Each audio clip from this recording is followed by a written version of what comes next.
Suratu Yunus, si Propeta Yunus. Sa ngalan ng Allah, ang mahabagin, ang maawain. Alif, Lam, Ra. Ito ang mga ayat, talata ng aklat, Quran, ang tigib ng karunungan. Kamangha-mangha ba para sa sangkatauhan na aming ipahayag ang Quran sa isang taong nagmula sa kanila na nagsabing, bigyan mo ng babala ang sangkatauhan at bigyan mo ng magandang balita iyong mga naniniwala na para sa kanila ay may natatanging karangalan mula sa kanilang Panginoon? Ngunit ang mga di naniniwala ay nagsabing ito si Muhammad ay isang hayag na salamangkero. Katotohanan, ang inyong Panginoon ay ang Allah na siyang lumikha sa mga kalangitan at kalupaan sa loob ng 6 na araw. Pagkaraan ay pumaitaas sa kanyang trono, kanyang pinamamahalaan ang mga gawain ng kanyang mga nilikha. Walang sino mang tagapamagitan malibang pagkaraan ng kanyang kapahintulutan. Iyan ang Allah, ang inyong Panginoon. Kaya sambahin siya at wala ng iba. Hindi ba kayo, kung gayon, makaalaala? Sa kanya ang inyong pagbabalik ng magkakasama. Ito ang pangako ng Allah na sadyang katotohanan. Katunayan, siya ang nagpasimula ng pamamaraan sa paglikha. Pagkaraan, ito ay kanyang uulitin upang kanyang gantimpalaan iyong mga naniwala at gumawa ng mga gawaing matuwid sa paraang makatarungan. Ngunit iyong mga di naniwala, sa kanila ay isang inumin mula sa hamim, kumukulong tubig, at isang mahapding parusa para sa anumang kanilang lagi ng di paniniwala. Siya, Allah, ang gumawa sa araw bilang isang magkaslap na ilaw at sa buwan bilang isang liwanag at sinukat para rito ang mga iba't ibang pagbabagong hugis ng buwan upang inyong pag-alaman ang bilang ng mga taon at ang pagbilang ng oras. At iyan ay hindi nilikha ng Allah maliban sa katotohanan. Kanyang masusing ipinaliwanag ang mga ayat, kapahayagan para sa mga taong nakaalam. Katotohanan, sa pagsasalitan ng gabi at ng araw at sa ano pa mang nilikha ng Allah sa mga kalangitan at sa kalupaan dito ay mga ayat palatandaan para sa mga taong natatakot sa Kanya. Katotohanan, iyong mga hindi umaasa sa pagharap sa amin at kinasisiyahan ang buhay sa mundo at nakadarama ng katiwasayan mula rito at yaong mga walang pagpapahalaga sa aming mga ayat, babala o tanda. Sila yaong ang kanilang kanlungan ay ang apoy para sa anumang kanilang lagi ng pinagsusumikapan. Katotohanan, yaong mga naniwala at gumawa ng mga gawaing matuwid, sila ay papatnubayan ng kanilang Panginoon ng dahil sa kanilang pananampalataya. Sa kanilang ilalim ay may mga ilog na umaagos sa mga hardin ng kaligayahan. Ang kanilang panalangin doon ay, luwalhati sa iyo, O Allah, at ang kanilang pagbati roon ay kapayapaan, at ang pangwakas ng kanilang mga panalangin ay, Alhamdulillah, ang lahat ng papuri ay sa Allah, ang Panginoon ng lahat ng mga nilikha. At kung minamadali lamang ng Allah para sa mga tao ang kasamaan na kanilang ipinagsusumamo, tulad ng kanyang pagmamadali para sa kanila ng kabutihan, marahil ang kanilang takdang panahon ay nagwakas na para sa kanila. Kaya aming hinayaan yaong mga hindi umaasa sa araw ng kanilang pakikipagharap sa amin na sila ay magsilaboy ng bulag sa kanilang pagsuway. At kapag ang hirap ay sumaling sa tao, siya ay nananalangin sa amin, maging siya man ay nakahigang tagilid o nakaupo o nakatayo. Ngunit kung aming pawiin ang hirap mula sa kanya, siya ay patuloy sa pagsuway, nawari bang siya ay hindi nanalangin sa amin upang mapawi ang hirap na dumating sa kanya. Ganyan ginawang kalugod-lugod sa paningin ng mga mapagmalabis ang anumang kanyang lagi nang ginagawa.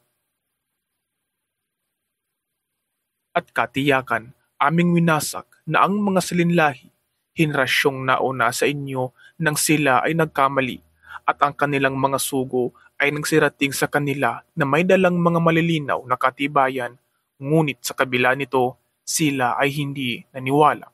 Ganyan namin pinagbabayad ang mga taong mapaggawa ng kabuktutan. Pagkaraan, kayo ay aming ginawang khalifa, pamalit na salinlahi sa lupa pagkalipas nila, upang aming matunghayan kung paano kayo magsipaggawa.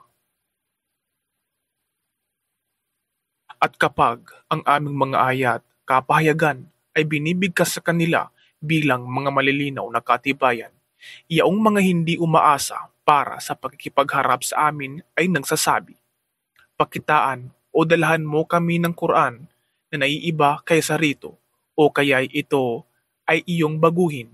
Sabihin mo, o Muhammad, wala sa akin ang karapatang baguhin ito ng ayon sa aking sarili. Ako ay sumusunod lamang kung ano ang ipinahayag sa akin. Katotohanan, aking kinatatakutan ang parusa ng mahalagang araw ng paghukom kung ako ay susuway sa aking Panginoon. Sabihin, kung ninais ng Allah, ito ay hindi ko mabibigkas sa inyo at marahil, ito ay hindi niya ginawang ipabatid sa inyo. Katiyakan, ako ay nanatiling nakasalamuha sa inyo sa matagal na panahon bago pa man ipinahayag ito. Kaya, hindi ba kayo nakauunawa? Kaya, sino ba ang gumagawa ng kamaliang higit kaysa sa naglulubid ng kasinungalingan laban sa Allah o sa nagtatakwil sa kanyang mga ayat kapahayagan? Katotohanan, hindi magtatagumpay ang mga mapaggawa ng kabuktutan. At sila ay sumasamba sa iba bukod sa Allah na hindi makapipinsala o makapagbibigay buti sa kanila. At sila ay nagsasabing, sila na aming sinasamba ay aming mga tagapamagitan sa Allah. Sabihin, ipinagbibigay alam ba ninyo sa Allah ang anumang hindi niya nababatid sa mga kalangitan at sa kalupaan?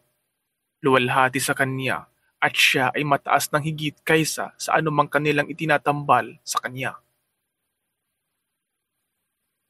Ang sangkatauhan noon ay isa lamang pamayanan, nagkaisa sa relihiyon, ngunit nang maglaon, sila ay nagkaiba-iba, at kung hindi lamang para sa isang naunang salita na nagmula sa iyong Panginoon, marahil ay malaon nang nahatulan sa kanilang pagitan ang tungkol dito sa anumang kanilang ipinagkaiba.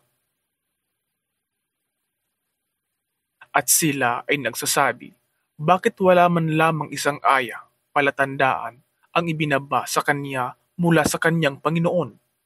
Sabihin, ang ghaib, di nakikitang mga bagay ay nasa Allah lamang. Kaya kayo ay magsipaghintay sapagkat katotohanan, ako ay kasama ninyong naghihintay sa hatol ng Allah. At kapag aming ipinalasap sa tao ang habag pagkaraan ng hirap na dumating sa kanila, pagmasdan, sila ay nagsabuatan laban sa aming mga ayat kapahayagan. Sabihin, ang Allah ay maagap sa pagbabalak. Katotohanan, ang aming mga sugo, mga anghel ay nagtatala sa anumang inyong pinagsasabuatan. Siya ang nagbigay ng kakayahan sa inyo upang kayo ay makapaglakbay sa mga lupain at karagatan, hanggang nang kayo ay lulan ng sasakyang dagat, at sila ay kasama nilang nagsipaglayag ng may mabuting ihip ng hangin. At sila ay nangagalak doon, ngunit di naglaon, dumating ang isang unos, at ang mga alon ay tumambad sa kanila mula sa lahat ng dako, at nang inaakala nilang sila ay napalilibutan ng panganib, sila ay nagsumamo sa Allah, naging matapat sa Kanya sa relihiyon na nagsasabing, kung kami ay iyong ililigtas mula rito, katiyakan na kami ay magiging kabilang ng mga mapagpasalamat. Ngunit nang sila ay kanyang iniligtas, pagmasdan, sila ay sumuway sa kanya sa kalupaan ng walang katuwiran o sangkatauhan. Ang inyong pagsuway ay laban sa inyong mga sarili. Ito ay isa lamang maikling kasiyahan ng makamundong buhay. Pagkaraan sa huli sa amin ang inyong pagbabalik at aming ipagbibigay alam sa inyo ang anumang inyong lagi nang ginagawa. Katotohanan, ang kahalintulad ng makamundong buhay na ito ay tulad ng tubig, ulan na aming ibinaba mula sa kalangitan na sinisipsip ng mga halaman sa lupa. Ito ang pinagkukunan ng tao at ng mga hayop para kainin hanggang kapag kuhanin ng lupa ang pangangasiwa nito upang ayusin ang palamuti nito at pagandahin, at ang mga mamamayan nito ay nag-aakalang sila ay may kakayahang mapanatili ito habang panahon, ngunit ito ay dinatnan ng aming takdang kautusan sa gabi at sa araw. Kaya ito ay aming nagawang ipatupad sa pamamagitan ng pag-ani. Nawari bang ito ay hindi yumabong o namukadkad kahapon. Ganyan namin ipaliliwanag ng masusi ang mga palatandaan para sa mga taong nag-iisip. At ang Allah ay nananawagan tungo sa tahanan ng kapayapaan at nagpapatnubay sa sino mang kanyang nais tungo sa matuwid na landas. Para sa mga gumawa ng mabuti, ito ang pinakamainam na gantimpala at may karagdagan pa. Walang dilim ang tatakip sa kanilang mga mukha o ng kahihiyan. Sila yung mga maninirahan sa paraiso. Sila ay mamamalagi roon ng walang hanggan. At yung mga nagsumikap para sa masasamang gawain, ang kabayaran ng isang kasamaan ay ang nakakatulad nito. At ang kahihiyan ay tatakip sa kanila. Sila ay hindi magkakaroon ng tagapagtanggol mula sa Allah. Ang kanilang mga mukha ay wari bang tinakpan ng mga piraso ng gabi. Sadyang madilim. Sila yung mga maninirahan sa apoy. Sila ay mamamalagi roon ng walang hanggan. At sa araw na iyon, na kung saan sila ay aming titipuning magkakasama, pagkaraan ay aming sasabihin sa mga nagtambal ng iba sa amin, manatili kayo sa inyong kinaroroonan, kayo at ng inyong mga itinuturing ng mga katambal. Pagkaraan, sila ay aming hihiwalay at iyong kanilang itinuturing na mga katambal ng Allah ay magsasabi, hindi namin namamalayan ang anumang inyong ginagawang pagsamba sa amin. Kaya, sapat na ang Allah bilang saksi sa pagitan namin at sa pagitan ninyo, na wala kaming kinalaman sa inyong mga ginawang pagsamba sa amin. Doon, sa araw na iyon, bawat kaluluwa ay ilalagay sa paglilitis para sa anumang kanyang nagawa noon, at sila ay ibabalik sa Allah ang kanilang tunay na maula, Panginoon, at maglalaho sa kanila ang anumang kanilang lagi nang nilulubid na kasinungalingan. Sabihin, sino ang nagbigay panustos sa inyo mula sa kalangitan at sa kalupaan? At sino ang nakapangyayari upang kayo ay magkaroon ng pandinig at paningin? At sino ang bumubuhay sa mga patay? At sino ang nagdudulot ng kamatayan sa mga nabubuhay? At sino ang tagapangasiwa ng mga pangyayari? Sila ay magsasabi, ang Allah. Kaya sabihin, hindi ba kayo kung gayon natatakot sa Kanya? Kaya iyan ang Allah, ang inyong Panginoon, ang katotohanan. Kaya pagkaraan ng katotohanan, ano ba ang kataliwasan ng katotohanan maliban sa kamalian? Kaya paano nga ba't kayo ay nagsilayo sa katotohanan? Ganyan ang salita, takda ng iyong Panginoon na ipinatupad ng makatarungan sa mga suwail na sila ay hindi naniniwala. Sabihin, mayroon ba mula sa inyong itinuturing bilang mga katambal ng Allah ang nagpapasimula sa paglikha at pagkaraan ito ay kanyang uulitin? Sabihin mo, ang Allah ang tanging nagpapasimula ng paglikha, pagkaraan ito ay kanyang uulitin. Kaya, paano nga ba kayo nalinlang? Sabihin, mayroon ba mula sa inyong itinuturing bilang mga katambal ng Allah ang nagpapatnubay sa katotohanan? Sabihin, ang Allah ang siyang tanging nagpapatnubay sa katotohanan. Siya ba na nagpapatnubay sa katotohanan ay higit na nararapat sundin o ang isang walang matatagpuang patnubay sa sarili malibang siya ay papatnubayan? Kung gayon, ano ba ang nangyayari sa inyo? Paano nga ba kayo humahatol?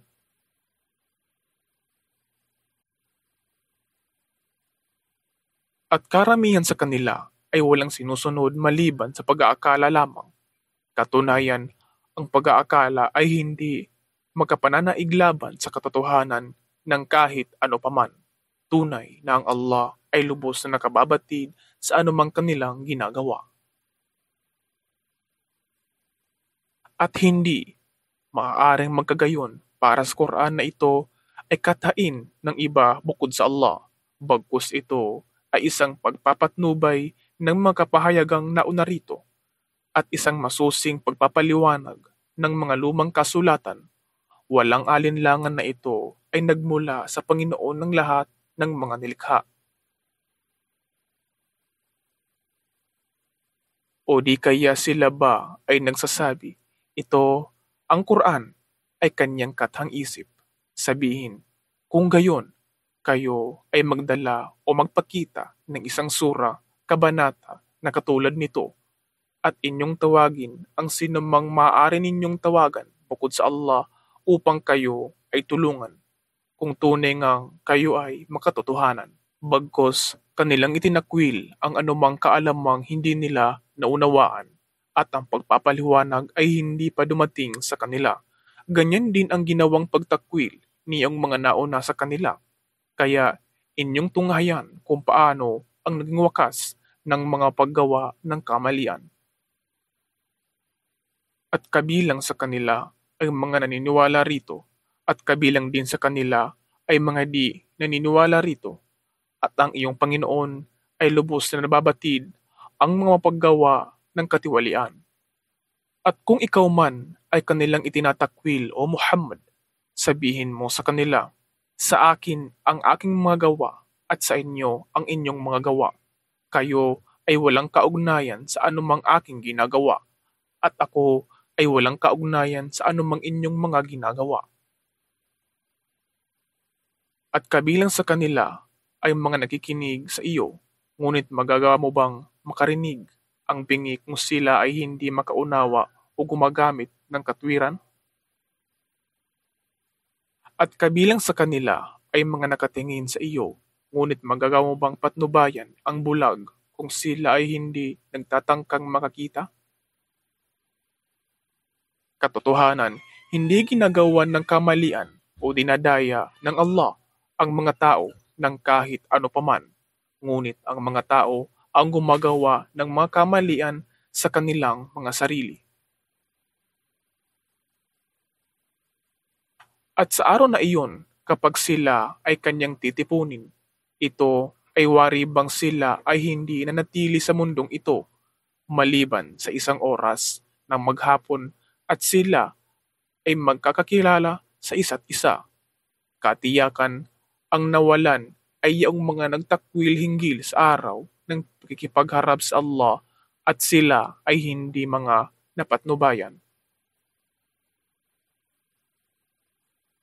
At kahit aming ipakita sa iyo, O Muhammad, ang ilan sa anumang ipinangako namin sa kanila o ikaw ay aming tulutang mamatay, sa amin pa rin ang kanilang pagbabalik, kaya sa alinmang paraan, ang Allah ay saksi sa anumang kanilang ginagawa. At sa bawat pamayanan ay may isang sugo, kaya kapag ang kanilang sugo ay dumating, anumang bagay ay hatulan sa kanilang pagitan ng makatarungan at sila ay hindi gagawan ng kamalian. At sila ay nagsasabi, kailan nga ba ang katuparan ng pangakong ito kung tunay nga na kayo ay makatotohanan? Sabihin, ako ay walang taglay na kapangyarihan para sa aking sarili sa anumang pinsala o pakinabang maliban kung ano ang nais ng Allah. Bawat pamayanan ay may isang takdang panahon at kapag dumating na ang kanilang takda, hindi nila magagawang antalahin ito kahit isang oras at hindi nila magagawang pangunahan. Sabihin, isinasaalang-alang ba ninyo na kung ang kanyang parusa ay dumating sa inyo sa oras ng gabi o sa araw, aling bahagi kaya nito ang maaaring madaliin ng mga paggawa ng kabuktutan? Pagkaraan, kapag ito ay nangyari na, saka pa lamang kayo ay maniniwala rito? Ngayon pa? At katiyakan kayo ay nagmamadali noon para rito. Pagkaraan, ito ang sasabihin sa mga nakagawa ng mga kamalian. Lasapin ninyo ang walang katapusang parusa. Hindi nga ba kayo ay binabayaran lamang para sa anumang kasalanan o kasamaang inyong lagi ng pinagsumikapan? At sila ay nagtatanong, O Muhammad, ng kaalaman sa iyo na nagsasabing, ito ba ay totoo ang araw ng pagkabuhay na muli? Sabihin, oo, sumpa man sa aking Panginoon, ito ay katotohanan at hindi ninyo matatakasan ang Allah.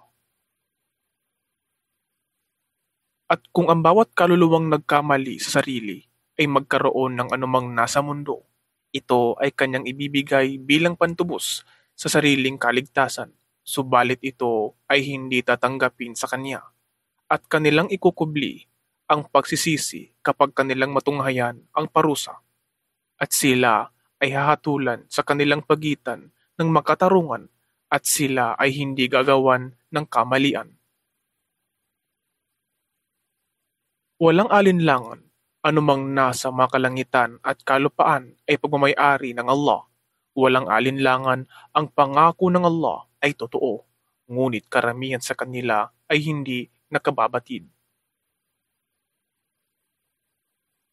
Siya ang naggagawad ng buhay at nagdudulot ng kamatayan, at sa kanya kayong lahat ay ibabalik.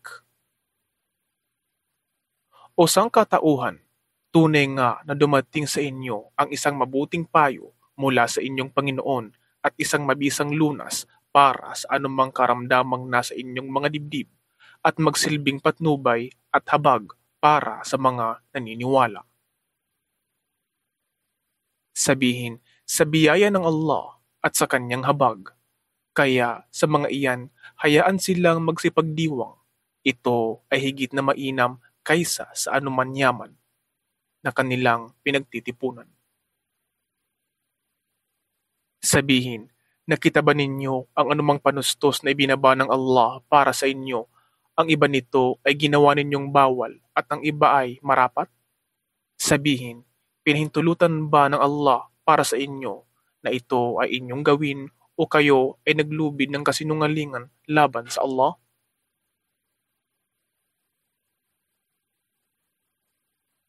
At ano ba ang inaakala niyaong mga naglulubid ng kasinungalingan laban sa Allah sa araw ng pagkabuhay na muli? Ano ang inaakala nilang gagawin sa kanila ng Allah? Katotohanan, ang Allah ay tigib ng biyaya sa sangkatauhan, ngunit karamihan sa kanila ay hindi mapagpasalamat. At ikaw, O Muhammad, ay hindi maaaring gumawa ng anupaman o bumigkas ng alinman sa Quran at maging kayo o mga tao ay hindi maaaring gumawa ng anupaman maliban na kami ang saksi sa mga ito kapag kayo ay nakatuon abala rito. At walang nakaalpas mula sa iyong Panginoon ng anumang bahagi ng isang maliit na bagay na nasa kalupaan o nasa kalangitan o anumang higit na maliit o higit na malaki maliban na iyan ay nakatala sa isang malinaw na talaan.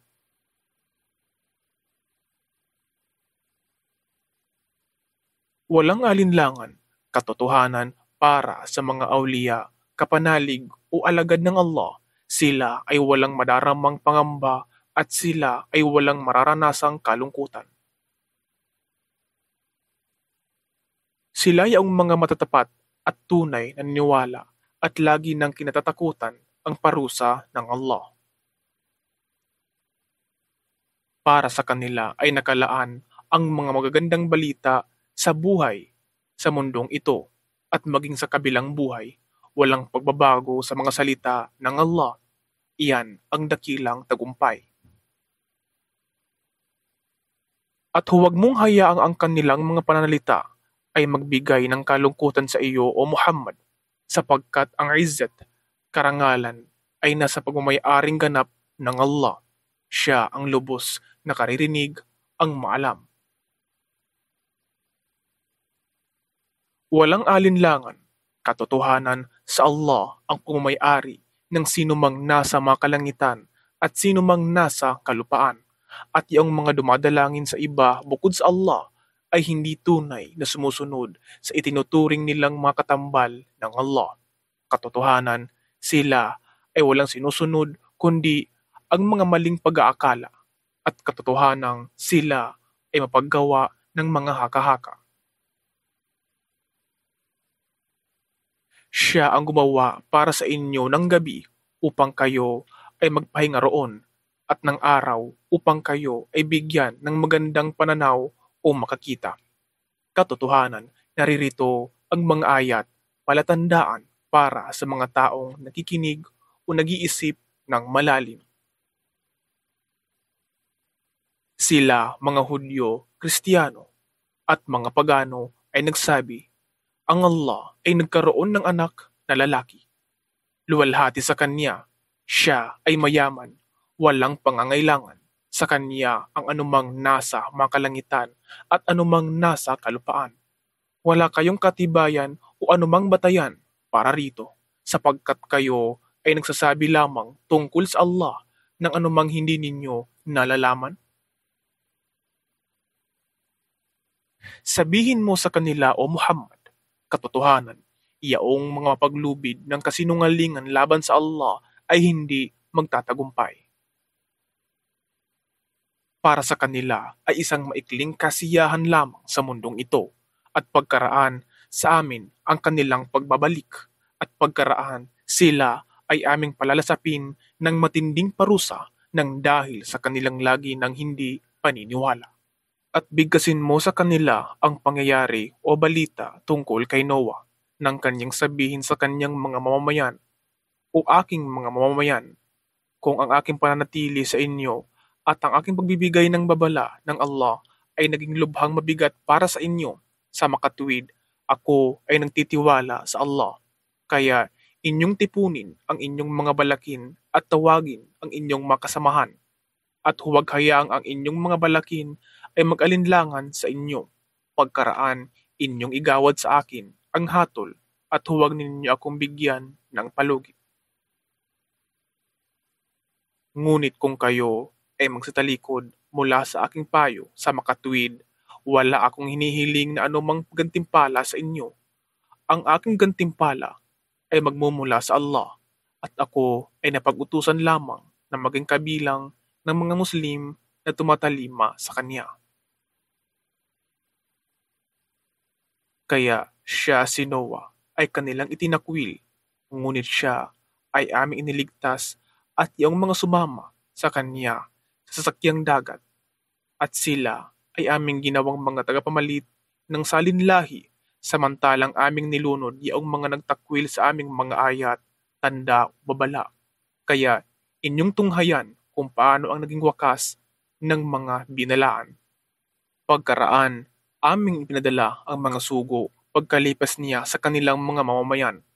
Sila, mga sugo, ay nagdala ng mga malilinaw na katibayan, subalit sila, mga tao, ay hindi niniwala sa anumang mensahe na noon pa man ay itinakwil na. Ganyan namin tinatakpan ang mga puso niyang mga mapanlabag.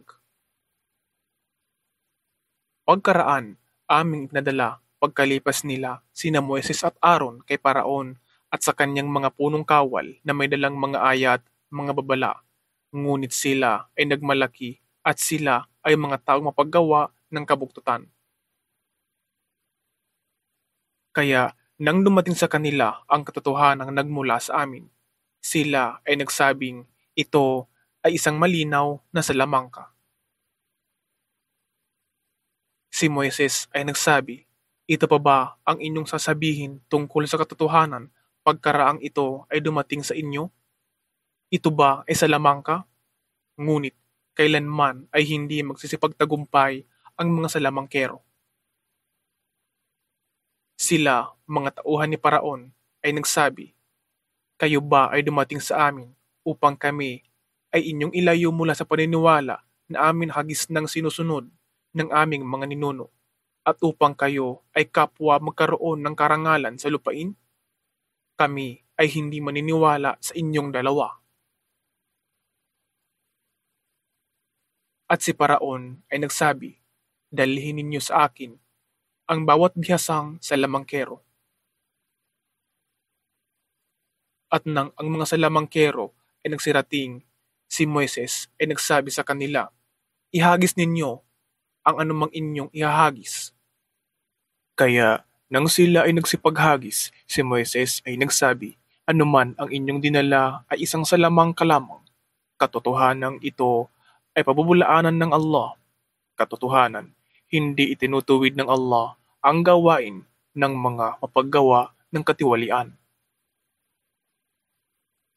At itatatag ng Allah ang katotohanan sa pamamagitan ng kanyang mga salita, maging ito man ay kamuhian ng mga mapaggawa ng kabuktutan. Subalit, walang naniwala kay Moises maliban sa ilang anak o kabataang mula sa kanyang mga mamamayan, sanhi ng kanilang takot na sila ay uusigin ni Paraon at ng kanyang mga punong kawal. At katotohanan, si Paraon ay isang mapagmataas sa kalupaan at tunay na siya ay kabilang sa mga mapagmalabis. At si Moises ay nagsabi, o aking mga mamamayan, kung kayo ay maniwala sa Allah, sa makatwid, inyong ipagkaloob ang ganap na tiwala sa Kanya kung kayo nga ay mga Muslim na tumatalima sa Kanya. Kaya sila ay nagsabi, sa Allah kami ay ganap na nagtitiwala. O aming Panginoon, huwag mo po kaming gawing isang pagsubok para sa mga taong paggawa ng kamalian. At iligtas mo po kami sa pamamagitan ng iyong habag laban sa mga taong di naniniwala.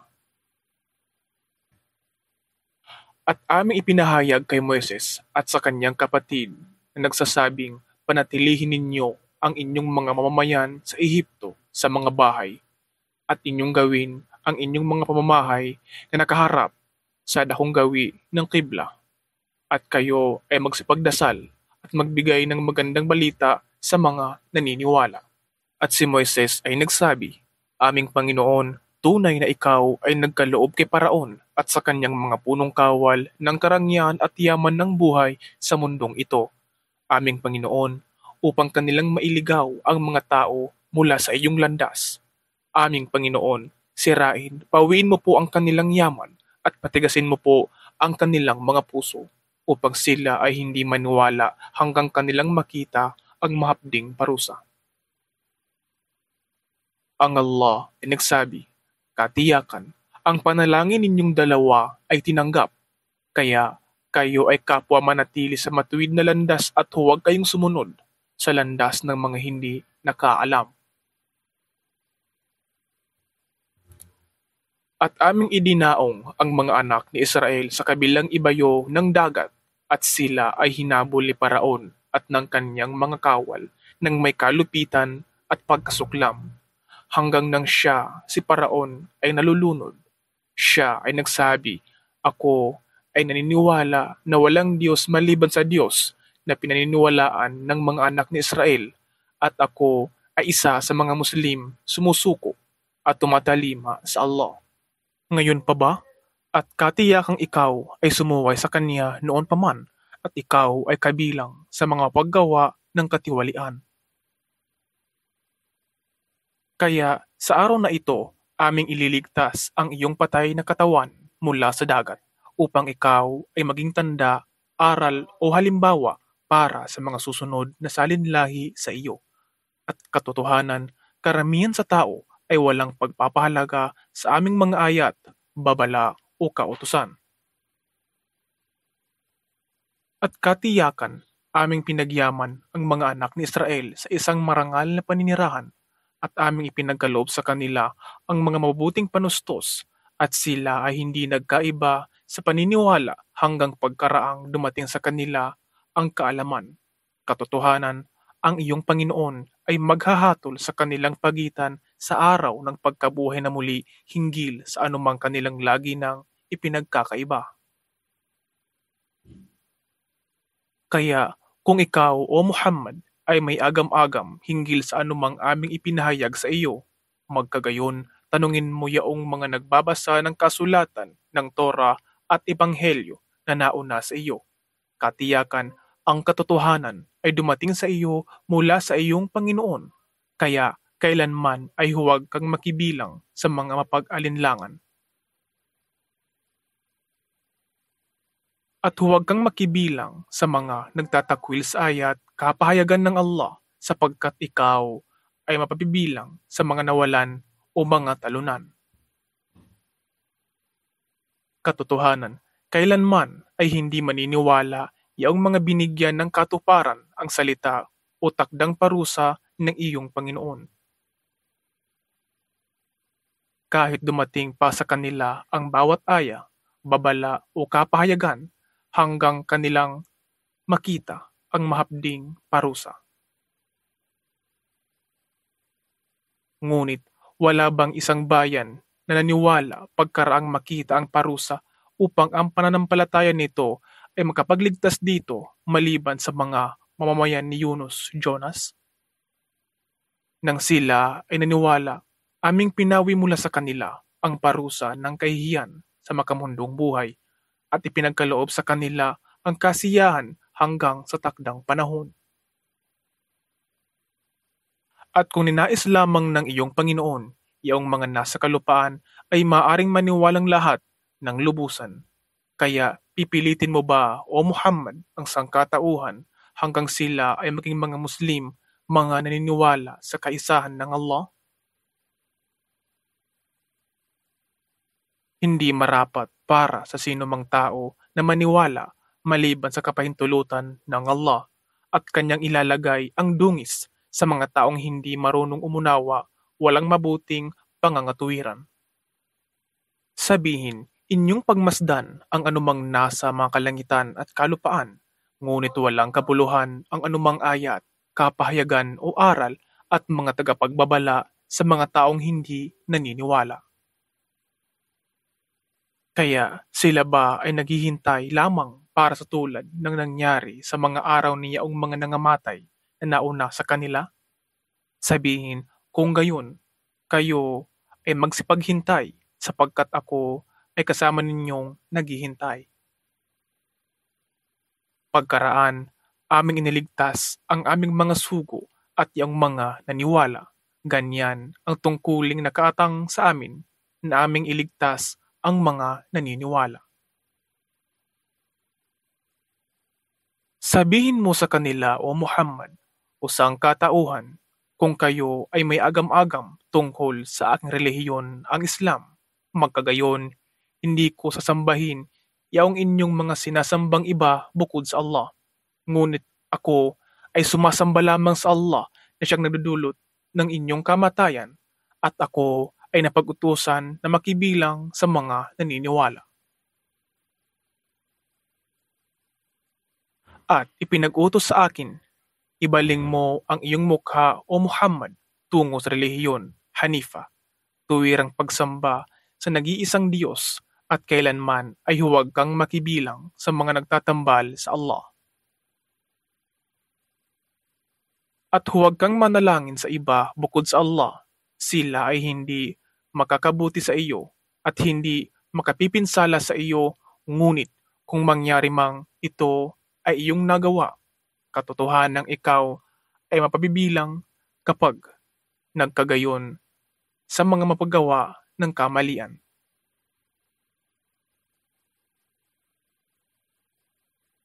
At kung ikaw ay datna ng kapinsalaan ng Allah, walang makapapawi nito maliban sa Kanya. At kung siya ay maglayon ng kabutihan para sa iyo, walang makapipigil ng kanyang pagpapala. Kanyang pinapangyayaring ito ay maabot ng sinumang kanyang nais sa kanyang mga alipin. At siya ang mapagpatawad, ang maawain. Sabihin, o sangkatauhan, ang katotohanan ay dumating sa inyo mula sa inyong Panginoon. Kaya, sino man ang napatnubayan ay napatnubayan para sa kabutihan ng kanyang kaluluwa. At sino man ang naligaw ay naligaw para sa kanyang sariling kawalan. At ako ay hindi itinalaga bilang tagapangasiwa para sa inyo. At sumunod ka, O Muhammad, sa anumang ipinahayag sa iyo at magtiis hanggang ang Allah ay maghatol at siya ang pinakamahusay sa mga tagapaghatol.